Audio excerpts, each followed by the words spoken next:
Hello and welcome to this Carlam Cymru Educators video for GCSE Art and Design.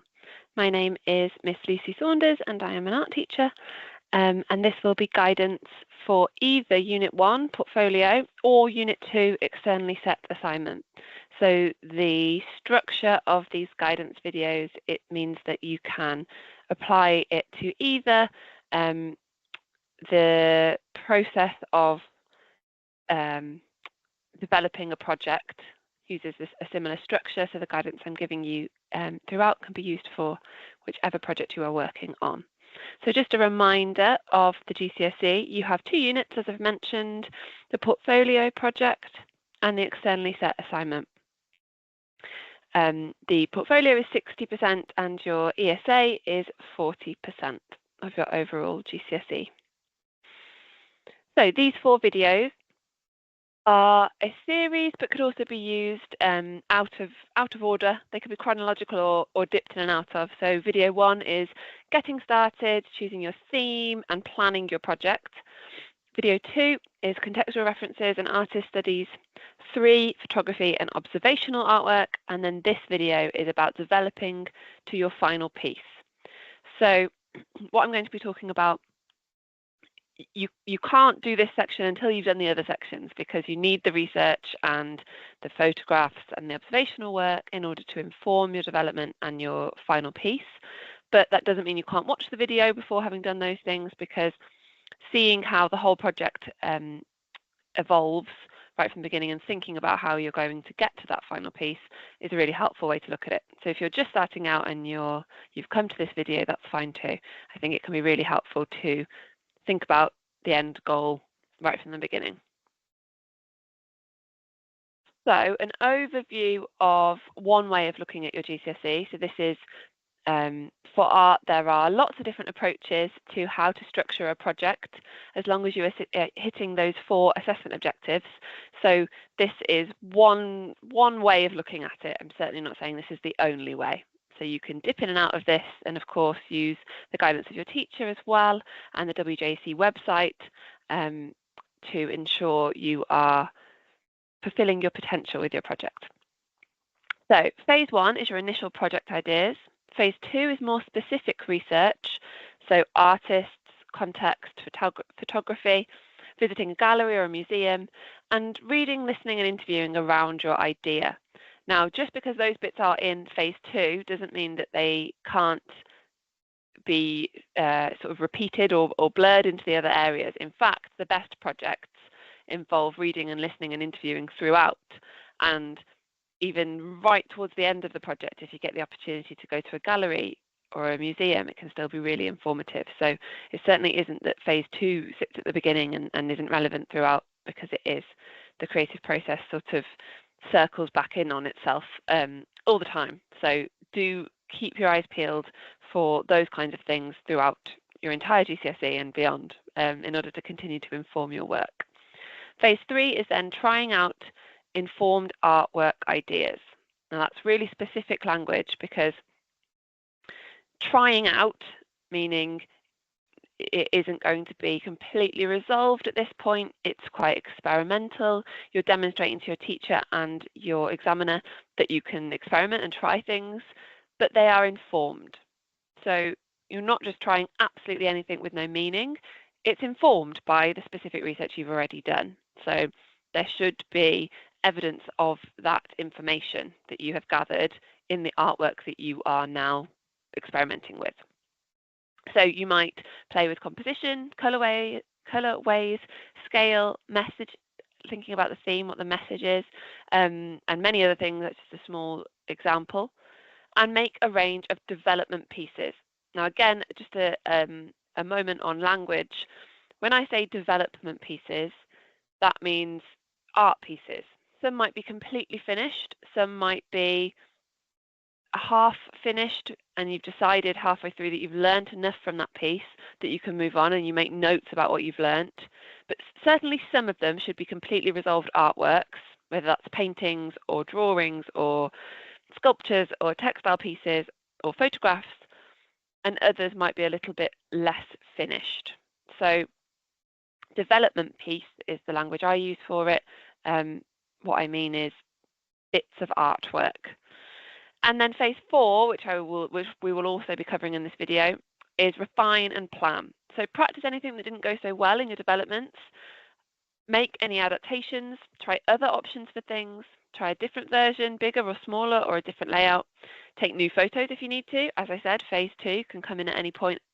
Try photoshopping changes, or make boards and sketchbook pages on these things. So just to look at those assessment objectives, assessment objective 3 is reflective recording.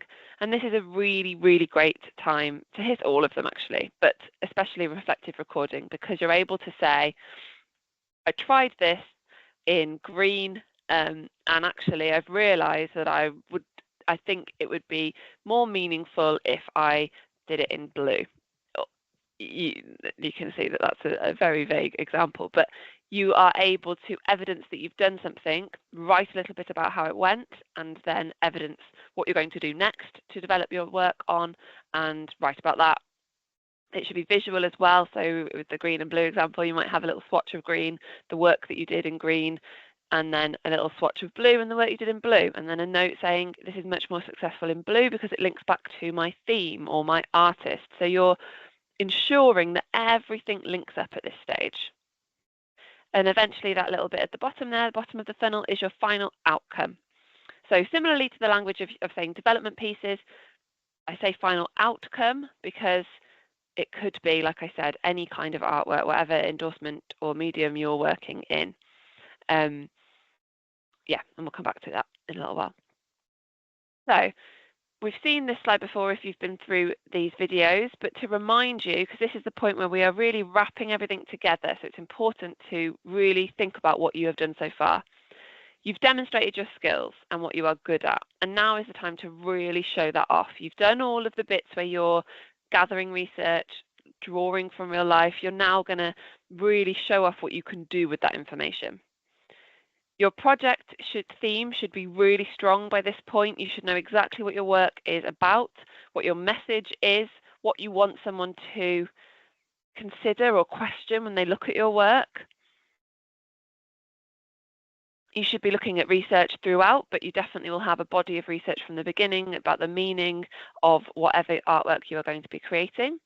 You will have taken some photographs and been to visit something, and perhaps, as I will mention later, you might need to take some more photos at some point during the development of your work. You'll have done some observational work to show that you have become a bit of an expert on the thing that you are creating artwork about. You looked at artists and learnt from them. That's really crucial. Something that sometimes happens with candidates that receive lower marks is that they look at an artist in a very superficial way. So they don't really get into the depths and the real analytical level of looking at an artist. So yes, it can be helpful to have an artist in your work just visually. Well, no, not really. I was going to say it could be helpful just to have the image there because sometimes that's inspiring and helpful, but actually it doesn't take a huge amount longer to connect why that's important and what you've learned from it. You don't have to do a full, artist page and real depth of, an artist example and everything else for everything that you put into your project, but you certainly want to show that you've been critical and analytical and used art-specific vocabulary and explained what you've learnt from that artist. So that's to circle back, that's the crucial bit. Putting an artist in but not making it clear why they're there doesn't really help you access any of the assessment objectives. And then experimentation and refinement. How are you going to make your work the best it can be? That is where we're focusing today. So how can you show all of these things and also show off your work and also put yourself into it? There is a section in the mark scheme that uses the word personal quite a lot. So this project should be personal to you. It should be your best work informed by all of these other things. So that is what we are also considering in this video. So you are now at what I think of as the most exciting part. You will now become an artist in your own right. You'll work from your own photography in the style of your artists, or perhaps maybe not fully in the style of them. Maybe you are taking a small inspiration, but so that might be slightly different depending on your project, but working the style of your artist to explore your theme. In essence, you will be creating your own artwork, but the influences of your artist will be clear. And I should say also the influences of your research and of your visits. So for example, again, just one way of approaching this, you could draw or paint your photograph in the style of your artist. I'll show you some examples in a moment. You could merge two of your artists together, or you could merge something from your artist with your photograph. Don't worry if that's not clear yet. So, for example, this is an artist board on the artist Paul Stowe. You can see one of those images on the bottom corner is a copy, a drawing of one of the artist's images. So this person has made it really clear what they've learnt. They've done you can't read it because it's quite small on the screen, but a couple of paragraphs of analysis about this artist's work. They've copied it in order to learn how to draw in that way, and they've put some examples of the artist's work. So it's really clear what they're looking at there. So you might then take photos in the same way the artist has. So for example, if we're looking at this artist, there is water on those faces. So this student, you would assume, is wanting to look at some kind of portraiture and is interested in how water can be portrayed on skin. So quite a difficult thing to draw. So they've looked at somebody that's done that and they've practiced drawing in the same way that artist did in order to learn how to do it. You might also do a drawing based on your photo in the style of your artist. So this student, this is someone from a school that I used to work at. This student has taken a photograph of themselves with liquid on the face, so in the style of the artist, and then created a drawing from that. So you can see the stepping stones from looking at an artist and learning from the artist. Before doing that artist copy, they perhaps weren't very confident with how to draw liquid on skin. But by copying that artist and learning how to do it, they then know how to approach drawing from their own photograph. Again, one way of looking at it. You don't have to copy artists, you don't have to work in this way, but it is one way of structuring your work. Another example, these are both pencil drawings from photographs. So you could do drawings based on your photograph. So you could literally draw what you have taken photos of. And to mark the difference between that and an observational drawing, these have clear evidence of the artist influence because they have put liquid on the face and there's bubbles and there's ink on the face in the style of the artist they looked at. So you can see, or you should be able to see, the links with the artist copies. And what do you notice about the quality of the development pieces? So something you want to really focus on, and actually WJC are also mentioning in their restructure of things and the most recent training I've done is quality. So really, really focusing on quality. These are hyper realistic. These are very highly marked candidates and take a really long time. So developments, you might have some that are very quick, but you will definitely want to include several really high quality, really pieces you've worked on for a sustained period of time. You know, these aren't just one lesson quick drawings. And then there's there again the artist links, and you can really see how the student has looked at an artist, studied them, and then created photographs and then created drawings. It's a really steady, clear progression of their project. You could also do digital development. So this is where you could take your ideas a step further and perhaps with a more, it's a bit of a more immediate effect. So by drawing from a photograph, as I've said, that is it takes a long time to get one result. Although something you can then do is photocopy those drawings and add different coloured backgrounds or rip it and collage it and draw it again. So there are ways of having some quick developments and some that take a bit longer. So be clever with your time and choose both. And certainly working digitally can be really quick. If you're somebody that's digitally minded, this can be a fantastic tool. If you're not, it's still great to have a go. Certainly when I was studying art, I was a little bit hesitant to use digital tools. And once I realised sort of how to work them, went to a few lessons on Photoshop and things like that, the benefits of it are fantastic. So either ask your teacher to show you if you're not sure, or there are absolutely loads of YouTube videos guiding you through how to edit things. So it is a really great tool to invest a little bit of your time in, and to demonstrate that. And do things like screenshot your screen, and put that onto a page of your sketchbook and explain what it is that you did on Photoshop, so that you can get marks again for recording and also for experimentation. So for example, going back to that project I've just been showing you, this person has used those drawings and photos, and you can see they've digitally manipulated them. So these aren't super quick. They would have taken a while editing in Photoshop, but you've ended up with 6 different compositions that are really strong. So including the students' drawings, including those drips of water and splashes of colour. So combining everything together in order to show how the idea has developed.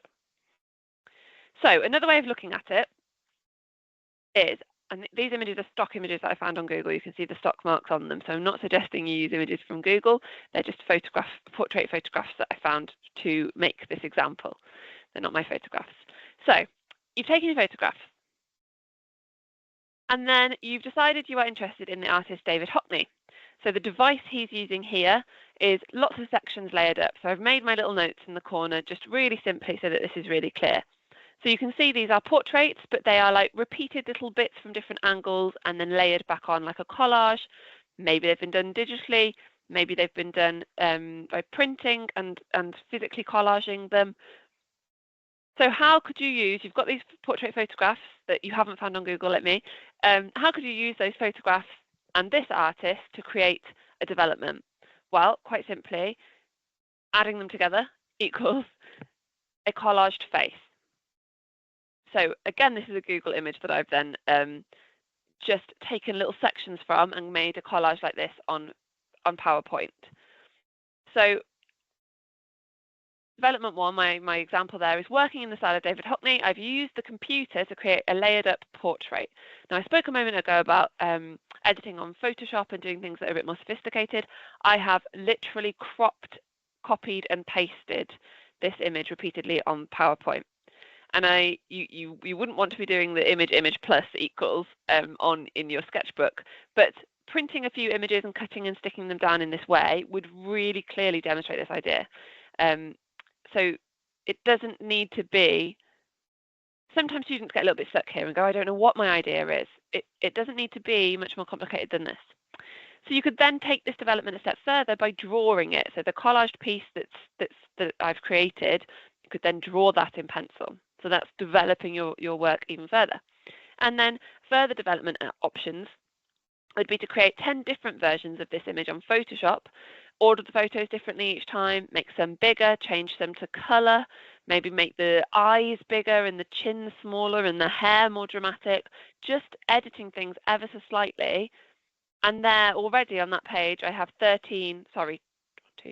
12 ideas of what this project could be.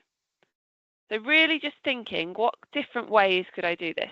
And obviously you want to add meaning to this. So you would need this to be meaningful for your theme. So for example, this might be about identity. It's a portrait. It's thinking about the way we look and fragmented parts of ourselves. So there would need to be meaning behind it as well. You don't want to do these things just for the sake of it.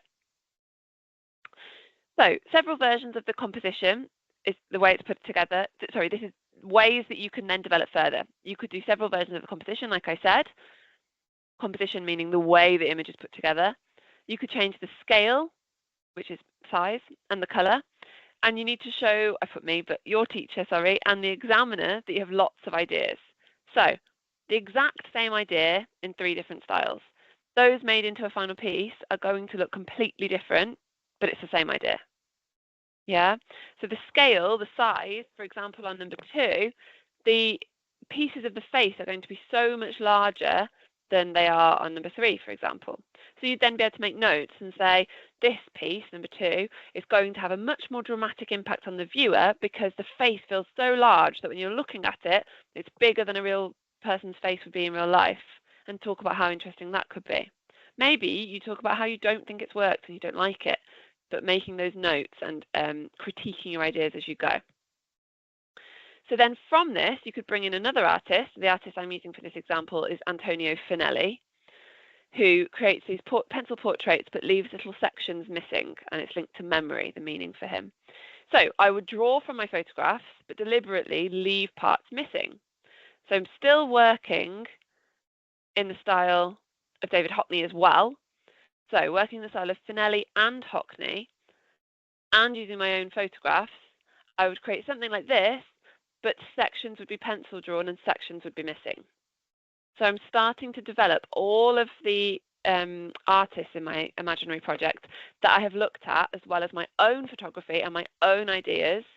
So this again could be about identity and perhaps how Finelli looks at memory. I'm just thinking aloud here, but he looks at memory, and maybe if I was thinking about identity, and it could be about how your identity and your memory of your life can change how your identity is. If you remember something that happened from when you were younger, that's going to shape who you are. Like, you want to add meaning to what you're doing. So I'm hesitant to or concerned to make sure it's clear that although this is me making a bit of a light-hearted example, they're not meaningless. If you are creating examples like this, they do need to be linked to your theme. So a task that you could do at this point is make a plan of at least 6, but that is just a really, really vague guideline. You can certainly do many more. I would probably not do less. Of potential developments. This can look sketchy and messy with notes all over it and little swatches of colour. It's to explain and communicate and record your ideas. You might want to do 6 mini versions of what each one might look like, or you might want to just draw it roughly and label it so that it's clear what it is, but it doesn't necessarily look super beautiful or exactly like what it's going to look like. As I mentioned before, you could also do this digitally, or you could do it by printing little photographs of your photographs and, drawing an arrow and saying this would be drawn in pencil, this would be painted, this would be made in clay. So there are ways to make this sort of, I don't want to call it cheats, but there are ways to make this look a little bit slicker without having to spend a long time doing the drawings, but that can be great too. So it's up to you. So these are some examples, again, that I found on Google. Some are, so the top left, the first one, sorry, I'll go back. There's no writing on this one, so there would need to be writing and references added. But in terms of drawing out the ideas, great. And you can see they're probably a little bit scratchier, a little bit sketchier than they might be in the finalized pieces. This one, so the term thumbnails, meaning little small versions, great.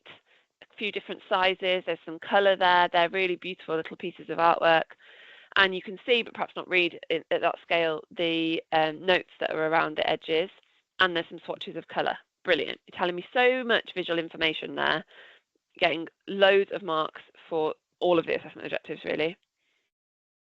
This one is a little bit more presented, so you've got things that are mounted and stuck down, but it is developing to the final piece. So that's what we're doing here. We're potentially sort of mind mapping what the final piece might end up looking like. Another one here where the person has even on the one page sketched out what the composition could be. You can see the shape of the girl's arms and her head and the 3 heads above, but she hasn't drawn the whole thing in. But it really clearly communicates what the composition of the piece would be like. There's lots of notes there. It's really clear what this person would be creating. So I've mentioned the final piece quite a few times, so we're just going to have a little moment and think about what that is going to be. So your final piece should bring together all of your ideas in a succinct, mature and sophisticated way. The examiner should be able to clearly see your artist influences, and there should be evidence of your development work. And all of your development work and everything so far should help you to conclude your project. If this was an essay, your final piece would be your conclusion. So for example, from that project I showed you earlier, this was a very, very large pencil drawing, an ambitious piece that showed all of the work that they had looked at so far. Obviously, there was more to the project than what I've shown you. But this is the final piece. You can see the quality, the ambition. Obviously, you can't tell the scale, but it was very big. So you can tell that person really pushed themselves on this one. So this is something I just put into Google and found, but certainly a really nice structure. You definitely don't need to use it on this sort of sheet. But this is something that I've always asked students to do, is to create a final piece plan. So you would have your final piece idea, maybe sketched out, maybe a mini version. Again, like when you're making your development ideas, it might be that you print one of your photographs a bit smaller and, add colour to the background or whatever, so that you're making like a little miniature. So it's a little plan of exactly what your final piece will look like. You should know when you start your final piece what it's going to look like. It shouldn't really be that it's going to come to you as you're creating it. It says there how my idea relates to the topic, what materials you're going to need, a step-by-step plan of how you're going to make it. So literally, perhaps it's stretch the paper, paint gesso onto the paper. Once all that's dry, draw an outline, add the first layer, really make yourself a plan. It's quite lovely if you've got your whole plan there and all you have to do while you're working is work, like do the painting or the drawing, rather than also make the decisions, because I think sometimes it's the decisions that feel stressful. So making the decisions before creating the artwork can really help. You might do some colour swatches, and then at the bottom it says the artists and themes that helped me to create this idea. So this is a really excellent little document or little template to demonstrate to the examiners exactly what you have thought through, how it all links up, just in case they've missed anything, because you want it to be unmissable how your ideas work. Remember, your teacher might know from conversations you've had, but if it is not evidenced in your sketchbook, the examiner won't know, and your teacher can't give you marks for it. So you might draw out, those are again just a couple of examples from Google, so showing that they have little miniatures of what the piece might look like. They haven't completely painted or drawn out the final piece, but they've done little sections on that final piece plan 2. They've painted or drawn the eye. They've put the reference photograph they've used. They've put little swatches of colour. It's all there, and there's loads of writing too that would make it even clearer. So make sure everything is evidenced and planned out before you start. And what will be the biggest challenge? How can you prepare for this? Is it that you've never worked to that scale before? Is it just continuing on something that takes a long time and keeping focused? This will depend on how you work, but knowing this and perhaps speaking to your teacher about this as well will really help you to do your best work, because planning for a potential project can help you to avoid it becoming, planning for a potential problem can help you to stop it from becoming a problem. So a little tick list, ideas for final piece. Does it link to my first artist, my second artist, my third, fourth, fifth, however many artists you have? Does it use my photography? Does it link to my developments? Because those development pieces you've done should really look like a progression towards your final piece. Your final piece shouldn't be a surprise. It could be like, wow, it's bigger than I thought it was going to be. Oh my gosh, the quality is amazing. It might be a surprise in those ways, but it shouldn't be that you've been painting and drawing fruit the whole way through, and then your final piece is a portrait, because that shows a lack of creative understanding. It doesn't demonstrate that you've worked through the arc of your project in a way that makes sense. Okay, so it shouldn't be that kind of surprise at the end. So these are just some examples that I've found. So those are 3 amazing final pieces. This is a beautiful final piece, as is this. So I know I talk a lot about painting and drawing. I'm sorry, those are my favourite mediums. That certainly does not mean that you are limited to those when I'm talking about my examples. So you've got a canvas here with found objects, spray painted, really dramatically different from the portrait pieces as well. A textiles piece, a piece that has been created in like a suitcase, some sort of Russian doll sculptures, another entirely different kind of painting. And so the ones I've shown you just now are all from this website that I've linked here. So it's linked where it says your 11 final pieces, and I've written out the website on the other side. And just to give you an idea, that's a class of final pieces. They are large. They look very finished. They are ready to be exhibited. If you're lucky enough that your school does an end of year exhibition, then they would look amazing on the wall or on a board like these. So really thinking about your final piece as this finale, this amazing mic drop of what you've been working on for so long. So, in summary, it is vital that you evidence how your ideas develop towards your final piece. The arc of your project should be really clear. Use annotations, drawings, and references to ensure this. There's no limit to that. You can use voice notes and videos and any medium that you can think of to communicate. The exam board does not restrict how you evidence this. If you know that you speak in a more articulate manner than you write, then speak. Make this yours. Next point is that the development stage is exciting. Enjoy it and be creative. You've sort of put the foundations in now and laid the groundwork, and now you get to really enjoy it. Be ambitious with your final piece. This should be the bravest, biggest, most amazing piece of artwork in your project. And I say biggest. If you're creating miniatures, then of course it won't be biggest. But I mean biggest in terms of the challenge you're taking on. Make sure, and I haven't mentioned this yet, you add a written evaluation for your final piece and your developments. I think I did mention that. So throughout, you need to be evaluating, and also when you come to your final piece, you need to write an evaluation of how well you think it's gone. And don't be afraid to point out the things that you don't think have gone that well, because it shows your understanding. Don't be afraid to change things. If you realise your photos don't work, for what you need to do, take more photos. If you need another artist's influence, add another artist in. Nothing is set in stone. That phase 2 that we've looked at earlier on is not made of concrete. You can change it, you can shift it. Don't remove anything, just add something else in and explain. It shows your understanding, shows your ability to reflect, and really hits those 4 assessment objectives that we are aiming to fulfill.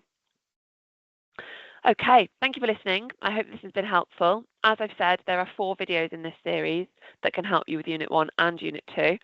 Dip in and out of them or follow them chronologically, whichever you prefer.